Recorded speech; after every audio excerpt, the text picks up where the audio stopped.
প্রিয় দর্শক শ্রোতা, আমি নিজামুল হক বিপুল, বিপুল টকের নতুন আয়োজন দুনিয়া জুড়ে তৃতীয় পর্ব। আজকে আমরা আপনারা জানেন যে আমরা পর্ব ইতিমধ্যে দুটি পর্ব আপনারা দেখেছেন। তৃতীয় পর্ব আজকে আপনারা দেখবেন এবং অনুষ্ঠান ভালো লাগলে অবশ্যই আপনারা কমেন্ট করবেন। আপনাদের পরামর্শকে আমরা সর্বোচ্চ অগ্রাধিকার দিতে চাই এবং দিব।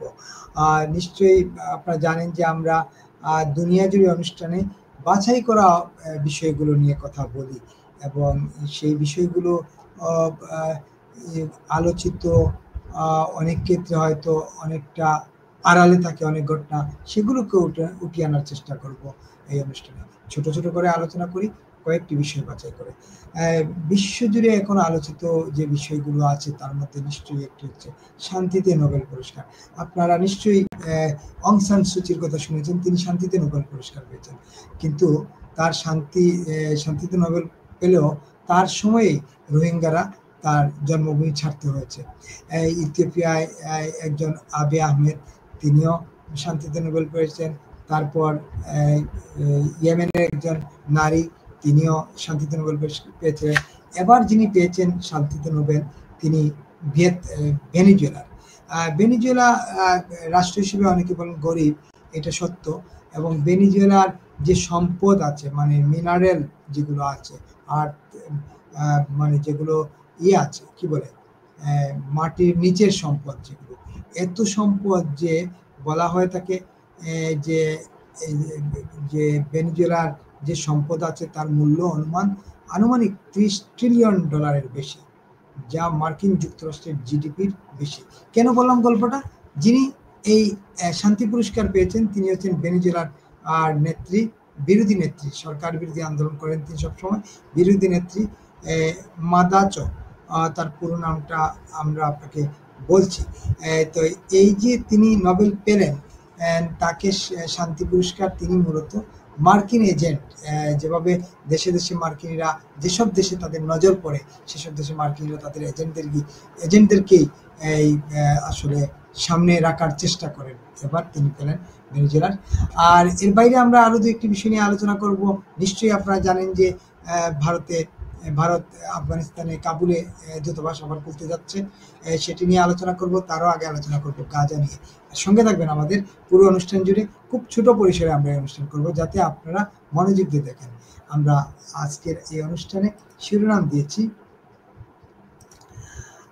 আরেক মার্কিন এজেন্টের হাতে শান্তির নোবেল। আর এই আলোচনায় যথারীতি আমাদের নিয়মিত আলোচক, আপনাদের পরিচিত মুখ সাইফুল আমিন, বিশ্লেষক সাংবাদিক সাইফুল ভাই, আপনাকে স্বাগতম। শান্তির নোবেল নিয়ে আলোচনা করব, নিশ্চয়ই এটা আনন্দের খবর, নিঃসন্দেহে। এই যে শান্তির নোবেল দেওয়া হয় বছরে বছরে, এবং সাম্প্রতিক সময় আমরা দেখলাম বাছাই করে করে শান্তির নোবেল দেওয়া হয়। যাদেরকে শান্তির নোবেল দেওয়া হয় তাদেরকে দিয়ে ওই দেশের শান্তিকে অনেকটা অশান্তি করে দেওয়া হয়, লোকে বলে, এবং প্রমাণিত সত্য। আপনি যদি একটু শুরু করেন শান্তির নোবেল নিয়ে। আপনাকে ধন্যবাদ। নোবেল পুরস্কারটা ইদানিং একটা প্রতীকে পরিণত হয়েছে, অশান্তির প্রতীক হিসেবে। এটা আমাদের দেশে বিশেষ করে খুব সিরিয়াসলি, বাট ইন্টারন্যাশনালি কিন্তু বহু ঘটনার কথা আপনি উল্লেখ করছেন। ইন্টারন্যাশনালি যারাই পাইছে তারাই তার দেশে একটা অশান্তি তৈরি করছে, মানে রিসেন্ট টাইমে। তো ভেনেজুয়েলার এই যে বিরোধী নেত্রী মাচাদোরও কিন্তু মানে ক্যারিয়ার কিন্তু এটাই, দেশের মধ্যে বিশৃঙ্খলা তৈরি করা। তিনি সবসময় আমেরিকান হস্তক্ষেপকে পছন্দ করেন। রিসেন্ট পাস্টে যখন ট্রাম্প ভেনেজুয়েলাতে তার উনি বলেন যে নন ইন্টারন্যাশনাল কনফ্লিক্ট বলেন,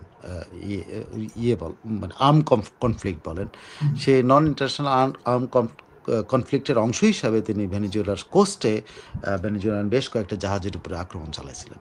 তো সেটাকে কিন্তু এই মাচাদো প্রশংসা করেছে যে এই আক্রমণটা হলো মানুষের জীবন রক্ষা করার জন্য। কারণ ওইখানে প্রচার করা হয়েছিল যে যেই শিপগুলোতে হামলা করা হয়েছিল সেই শিপগুলো নাকি মাদকবাহী শিপ, কিন্তু ভেনেজুয়েলার রেকর্ড কিন্তু মাদকের জায়গা। ভেনেজুয়েলা কিন্তু oil rich, one of the বলা হচ্ছে যে সবচেয়ে রিফাইন্ড অয়েলের জায়গা বলা হয় ভেনেজুয়েলাকে। এবং ভেনেজুয়েলা আপনি যেটা বললেন দরিদ্র, মোটেও না। যে ভেনেজুয়েলা কিন্তু মধ্যম আয়ের দেশেরও উপরে, উচ্চ মধ্যম আয়ের দেশ। হ্যাঁ, এবং এই কারণে ওখানে পৃথিবীর সর্ববৃহৎ যে ভালো তেলের মজুদ আছে এইটা দখল নেওয়ার জন্য একবার ট্রাম্প গত সময় বলেছিলেন যে আমি যদি দ্বিতীয়বার ক্ষমতা থাকতাম তাহলে ভেনেজুয়েলার পুরো তেলটা আমার হাতে থাকতো। মানে ওনার খুব আক্ষেপ, ইরাকের তেল যেরকম বুশ নিয়ে আসছে ইনিও ভেনেজুয়েলার তেলটা নিতে পারতেন, কিন্তু যেহেতু দ্বিতীয় দফা উনি আসতে পারে না সেহেতু মাদুরোকে হটানো যায়নি। তো এখনও কিন্তু ওনার টার্গেটটা কি, ওই মাদুরোকে হটানো, মাদুরোকে হটিয়ে উনি ভেনেজুয়েলার সব কিছু, এবং এই ভেনেজুয়েলান কিছু মানুষ গণতন্ত্রের নামে এইটাকে সাপোর্ট করে, যে ট্রাম্প হামলা করতেছে নিজেদের দেশে, এটা সাপোর্ট। মাচাদো একজন বিরোধী দল গণতন্ত্রী দেশ, তিনি কিন্তু এই আমেরিকান হামলাকে সমর্থন করেন। আমি জানি না এটা কত রকম আত্মঘাতী। এখন আমাদের দেশে আমরা কিন্তু এখন বোধহয় ইউনূস সাহেব আমাদের দেশে আমেরিকান হামলা করার জন্য আমন্ত্রণ জানাইছেন কেন জানি না, কিন্তু আমেরিকানরা আসবে বলেও কিন্তু আমরা কিন্তু এর বিরুদ্ধে যাচ্ছি। অথচ দেখেন এই মাচাদো কিন্তু প্রকাশ্যে ইয়ে করে আছে যে সে, এবং সেই প্রেসিডেন্ট ইলেকশনে দাঁড়ানোর চেষ্টা করছিল 2024-এ, সেটা হইতে পারে নাই। তো এইটাই খুঁজে দেওয়া হচ্ছে। আপনি আরও একটু যদি নোবেল কমিটির কথাবার্তা শোনেন তাহলে বুঝতে পারবেন। নোবেল কমিটি বলছে মাচাদোর কিনা যে সংগ্রাম এমনই যে এত বড় সংগ্রামী যে তাকে এই মাদুরোর কারণে তাকে হাইডিংয়ে থাকতে হয়। হ্যাঁ, তাকে হাইডিংয়ে থাকতে হয়। এবং মাচাদো আবার কি করছে জানেন, পাওয়ার পরে ঘোষণা পাওয়ার পরে ফার্স্ট স্টেটমেন্ট যেটা রয়টার্সের কাছে যে স্টেটমেন্ট দিয়েছে, সেই স্টেটমেন্টে সে এই পুরস্কারটা ট্রাম্পকে কিন্তু উৎসর্গ করছে।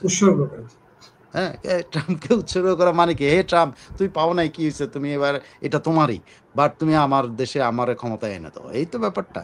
এই জন্য শান্তি পুরস্কারটা এরকম একটা হয়ে দাঁড়াচ্ছে। নোবেল কমিটি, যদিও আপনি জানেন কি, নোবেল কমিটি পুরস্কার দেওয়ার পরে কিন্তু হোয়াইট হাউস থেকে ট্রাম্পের পক্ষ থেকে কিন্তু খুব সমালোচনা করা হয়েছে যে তারা কি দেখে নাই ট্রাম্প এই যে প্যালেস্টাইনি যুদ্ধ হলো, তারা কি খেয়াল করে নাই, বাট তারা ট্রাম্পকে অবহেলা করলো, ট্রাম্প শান্তির পর শান্তি প্রতিষ্ঠা করে যাবে, এটা তারা ওই করছে। আবার নোবেল কমিটি আবার উত্তরও দিছে, কিন্তু নোবেল কমিটি বলছে যে এটা তারা তারা তারা এরকম চাপের মধ্যে অনেক থাকে, এরকম অনেক চাপের মুখে তাদেরকে রাখা হয়, যে এই জন্য প্রথমবারের মতো কিন্তু নোবেল কমিটি স্বীকার করলো যে নোবেল কমিটির উপর পলিটিক্যাল চাপ থাকে।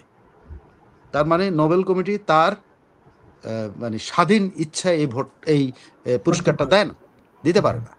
এখানেও কিন্তু আমেরিকা এবং আর এই যে মাচাদো যে পুরস্কারটা বলে, এটার প্রস্তাবককে জানেন? প্রস্তাবকটা মার্কো রুবিও, এখনকার যে পররাষ্ট্রমন্ত্রী, তিনি কিন্তু এই যে 2024-এ যখন সিনেটর ছিলেন, সিনেটর থাকা অবস্থায় কিন্তু তাকে এবং আমেরিকান অন্যান্য প্রতিষ্ঠানগুলো এই মাচাদোকে কিন্তু নমিনেট করছিল। মার্কো রুবিওর নমিনেশন কিন্তু এটাও কিন্তু পলিটিক্যাল চাপ। এখন মার্কো রুবিও বেকায়দায় পড়ছে, ট্রাম্প নিয়ে এখন গেছে তোমার নমিনেশনে বেটা পেয়ে গেল, আমি পাইলাম না, এই আর কি। কিন্তু নোবেল কমিটি কিন্তু এই ঘটনাটা ঘটাতে একটা জায়গায় পরিষ্কার, আপনার দুনিয়ার কাছে পরিষ্কার, বা আমাদের বাঙালিদের কাছে পরিষ্কার, যে নোবেল শান্তি পুরস্কারটা একটা রাজনৈতিক পুরস্কার। এটা কিন্তু নোবেল কমিটি নিজেই স্বীকার করে নিয়েছে, যে তারা চাপের মুখেই থাকে, সবসময় থাকে। ট্রাম্পে দেওয়ার জন্য চাপে ছিল, কিন্তু তারা এটা মানে নাই। তারা কিন্তু আমেরিকান চাপে, কিন্তু আমেরিকান প্রস্তাবটাই কিন্তু পছন্দ করেছে। মারিয়া করিন মাদুচোকে দিয়েছে, কিন্তু ইন্টারেস্টিং মাচাদোকে দিয়েছে, মারিয়া করিন মাচাদো। কিন্তু একটা বিষয় হচ্ছে কি, মার্কো রুবিও চাপে থাকলো, তিনি কিন্তু ট্রাম্পকে বুঝাতে পারবেন তুমি যে উদ্দেশ্যে গত টার্মে চাইছিলা বা এটা একটা ব্যবস্থা করে দিছি, এখন আমরা কোনোভাবে এটা যদি কাজে লাগাই তাইলে মাদুরে শেষ, এবার আমরা কিন্তু সিরিয়াস, এবার আমরা ভেনেজুয়েলা দখল করব। পরের বার ইনশাল্লাহ ঈশ্বর চাইলে ট্রাম্প আরো 2-4টা যুদ্ধ বন্ধ করে দিবেন পরের বার, নিশ্চিত করে। আমরা গাঁজারটা তো এখনো বন্ধ হয়নি, বন্ধ হোক আগে।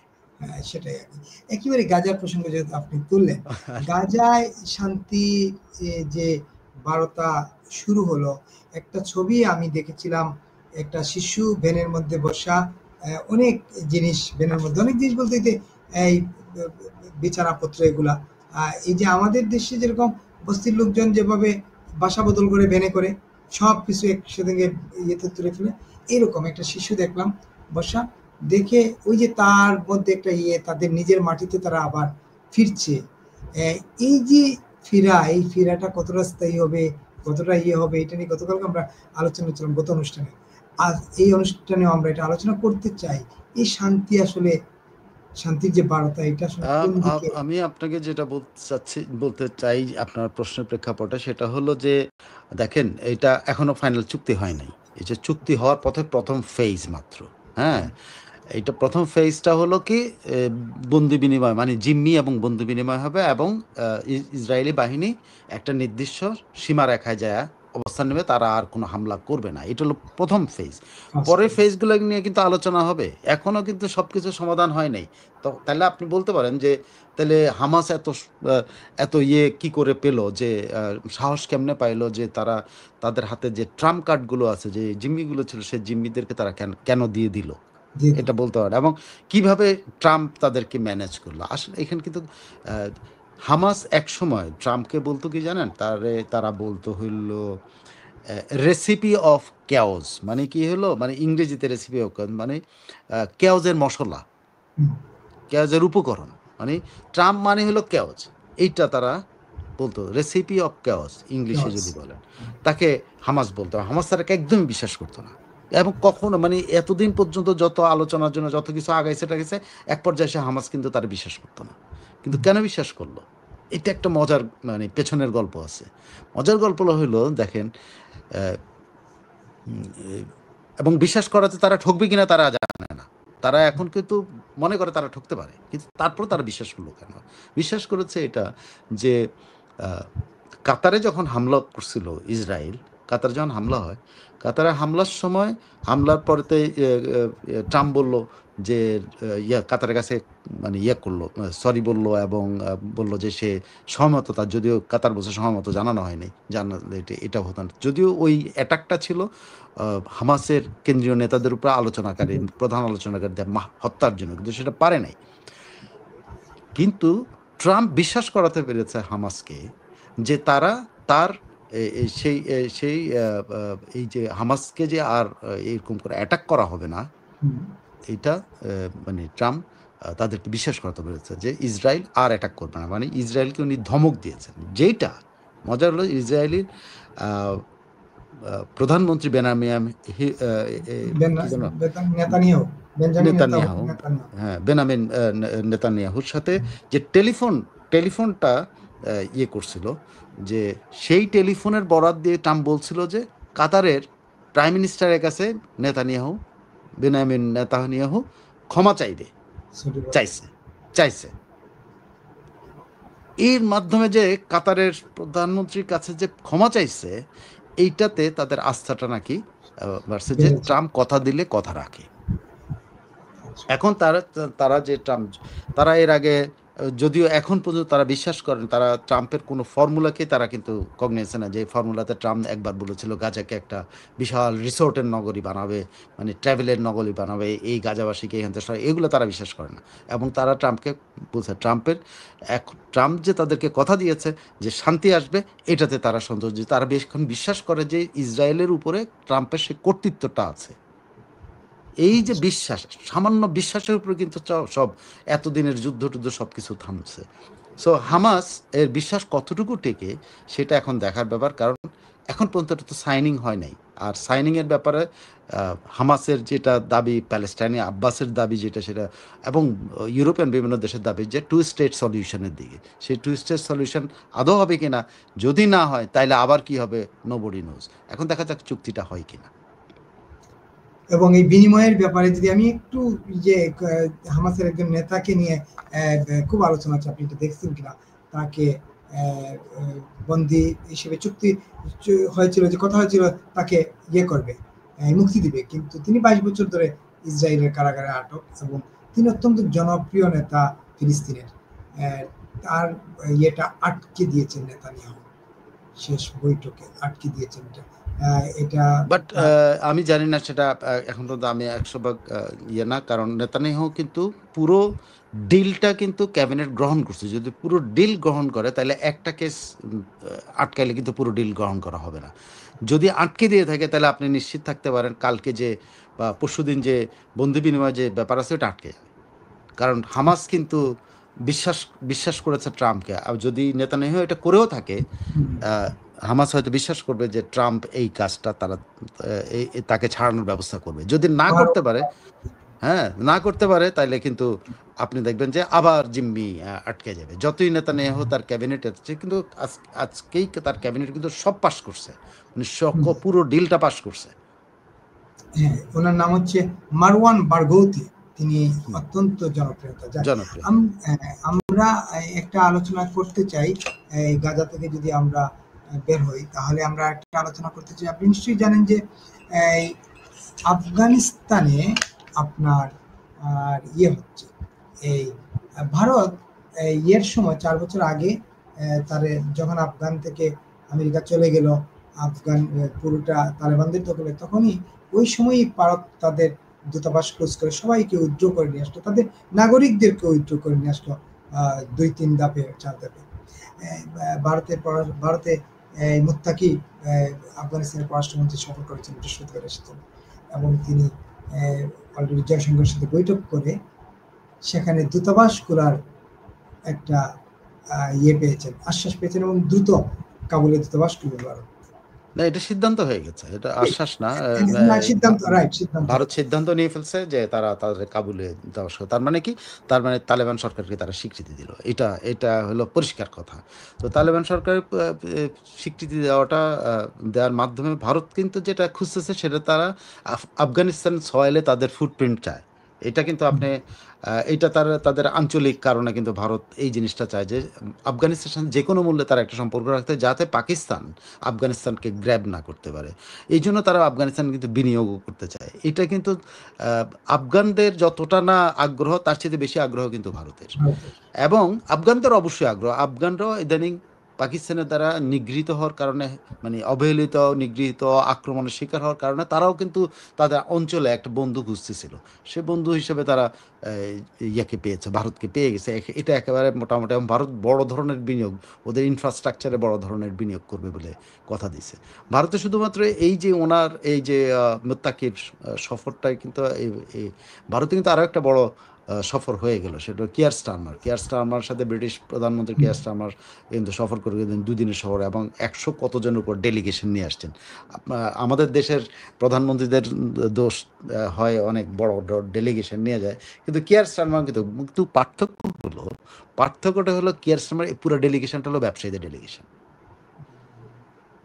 এফটিএ চুক্তি পরে ফ্রি ট্রেড এগ্রিমেন্ট যেটা হয়েছে, সেই এগ্রিমেন্টের আওতায় ভারত কত বিলিয়ন পাউন্ড যেন ইয়াতে বিনিয়োগ করবে। আবার অ্যাট দ্য সেম টাইম ইউকেও কিন্তু ভারতে বিনিয়োগ করবে। এবং ইউকের একটা মজার মাঝে আপনার তো বিভিন্ন ছবি দেখেন, ইয়াশ রাজ চোপড়া যে ফিল্ম হাউস আছে না, ইয়াশ রাজ চোপড়া, ওই যে রানী মুখার্জি চোপড়ার বিখ্যাত ইয়াশ রাজ চোপড়া নাম ছিল যে রাজ চোপড়া, তার যে ফিল্ম আছে, ওখানে কিন্তু লেটেস্ট মডার্ন ইকুইপমেন্ট দেওয়া সব কিছু দিয়ে কিন্তু ওটার সাথে ইনভেস্ট করে তারা কিন্তু এটাকে অনেক বড় একটা ইন্ডাস্ট্রিতে পরিণত করবে, যেখান থেকে প্রোডাকশন ব্রিটেনে পাঠানো হবে।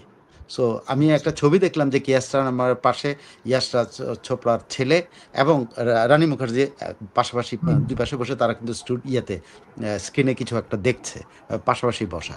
সেখানে কিন্তু এটা একটা অনেক মানে কি বলে হবে, আধুনিক একটা স্টুডিও হবে, যেখান থেকে এটা বলা হচ্ছে যে ইন্টারন্যাশনাল স্ট্যান্ডার্ড, মানে ধরেন হলিউড টলিউড স্ট্যান্ডার্ডের একটা হবে, যেটা থেকে প্রোডাকশানগুলো ব্রিটেনে হবে, এক্সপোর্ট হবে এবং সারা দুনিয়াতে হবে।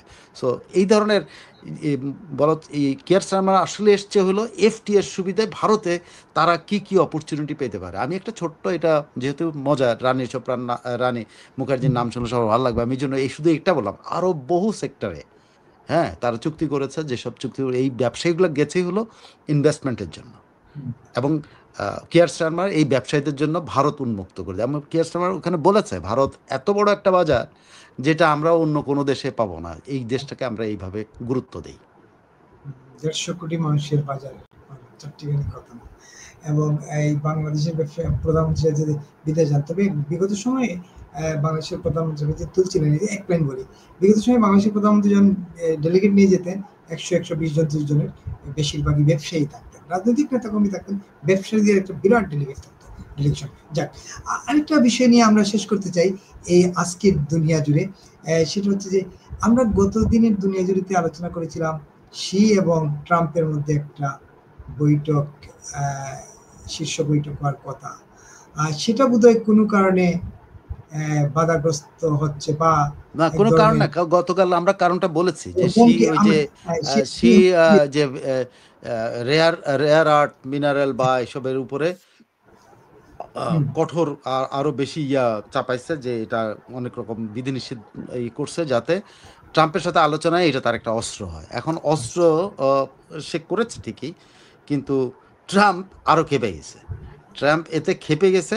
সে বলছে কি, সে বলছে, ট্রাম্প যেটা বলছে তার এক্সে করে বলছে যে এই বৈঠকের দরকার কি, হ্যাঁ বৈঠকের দরকার কি, এবং উল্টো নভেম্বরের 1 তারিখ থেকে ইয়ার উপরে আরো 100% ট্যারিফ ইম্পোজ করছে সে, ঠিক আছে। তারপরে সফটওয়্যার এক্সপোর্ট কন্ট্রোলকে এফেক্টিভ করছে।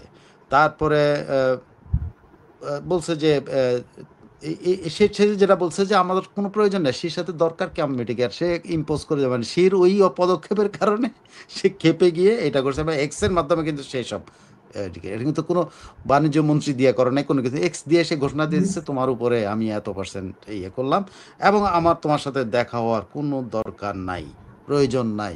কি দরকার?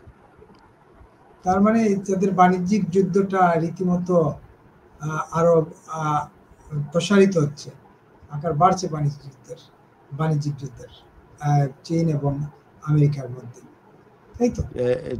মজার হলো দেখেন যে মাত্র 3 সপ্তাহের মধ্যে এটা কোরিয়াতে তাদের এই বৈঠক হওয়ার কথা ছিল, এবং গ্লোবাল ইকোনমি নিয়ে চায়নার কাছে, চায়না ট্রাম্প যেটা বারবার তার কমপ্লেন করে আসতেছে তার সোশ্যাল মিডিয়াতে, যে চায়না সারা দুনিয়াকে জিম্মি করে রাখতেছে, এইটা থেকে বেরোনোর জন্য কিন্তু এই মিটিংগুলো আয়োজন করেছে। যে না, আমরা যে এরকম একটা ক্রিটিক্যাল টাইমের ভিতরে যাচ্ছি, সেই ক্রিটিক্যাল টাইম থেকে কিভাবে চায়নার নিয়ন্ত্রণ থেকে বেরোনো যায়, আমেরিকার উদ্দেশ্য ছিল। আবার চায়নার উদ্দেশ্য ছিল তুমি আমার উপরে এরকম করে চাপ দিচ্ছ, খালি ট্যারিফের পর ট্যারিফ আপ করতেছে, এগুলো তুমি যদি না করো তাহলে এগুলা না করা পর্যন্ত কিন্তু আমি কোনো কিছু ছাড় দেবো না। তো এই পরিস্থিতি কিন্তু দুইজন বৈঠকের জন্য রাজি হয়েছিল, কোরিয়াতে এই বৈঠকটা হওয়ার কথা। কিন্তু এখন শি যখন ওই যে ট্যারিফের পাল্টা একটা কি বসায় দিচ্ছে মিনারেল আর্থ, রেয়ার আর্থের উপরে, এখন সে এক্স স্যান্ডালের মধ্যে সে ঘোষণা দিয়ে দিচ্ছে যে 1 নভেম্বর থেকে আরও 100% এই ট্যারিফটা বসবে।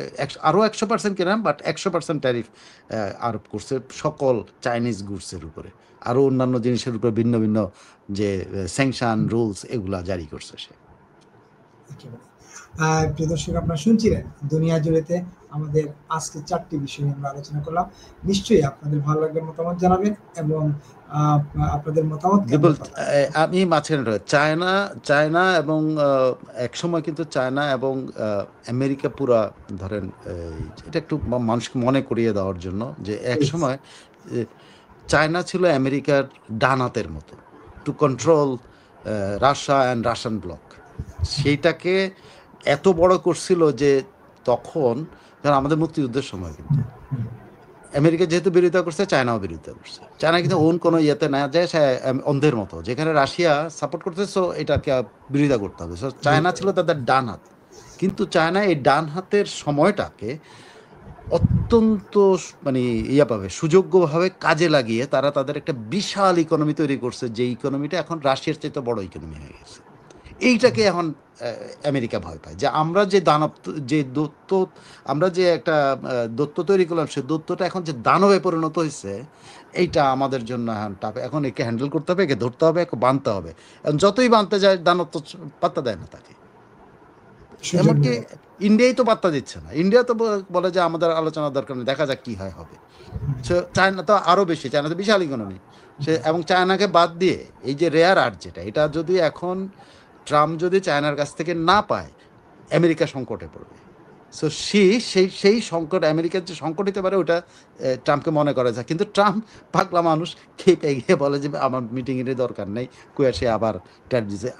এই যুদ্ধ পুরো দুনিয়াকে কোন দিকে নেবে, এটা মানে বোঝা খুব কঠিন। আপনি হু ইজ প্লেইং হোয়াট, এটা আমাদের দেশের মতো জায়গাতে কোথায় কোন প্রভাব পড়বে সেটা এখনো বোঝা যাচ্ছে না। বাট আলটিমেটলি কিন্তু 1 বছর পরে কিন্তু টের পাবো আমরা, বা সবাই, যে পণ্যের দামের মধ্যে এটার প্রভাব পড়বে। সেটা আমেরিকাতেও পড়বে, সর্বত্র পড়বে।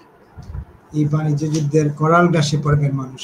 প্রিয় দর্শক, বিদায় নিচ্ছি এই অনুষ্ঠান থেকে। আগামীকাল আবারও হয়তো অন্য কোনো বিষয় নিয়ে আমরা হাজির হবো নজরুলিতে। আর এই অনুষ্ঠান দেখে আপনাদের নিশ্চয়ই ভালো লাগলে আশা করি আপনারা শেয়ার করবেন, মতামত দিবেন। আপনাদের মতামতকে আমরা অবশ্যই গুরুত্ব সহকারে বিবেচনায় নেব এবং যে কোনো পরামর্শ আমরা গ্রহণ করব। সেই পর্যন্ত সবাইকে ধন্যবাদ জানিয়ে এই অনুষ্ঠান থেকে বিদায় নিচ্ছি। আগামীকাল আবার অন্য কোনো বিষয় নিয়ে আসবো। সবাই ভালো থাকবেন, সাবধান থাকবেন। সবাইকে শুভেচ্ছা এবং ধন্যবাদ।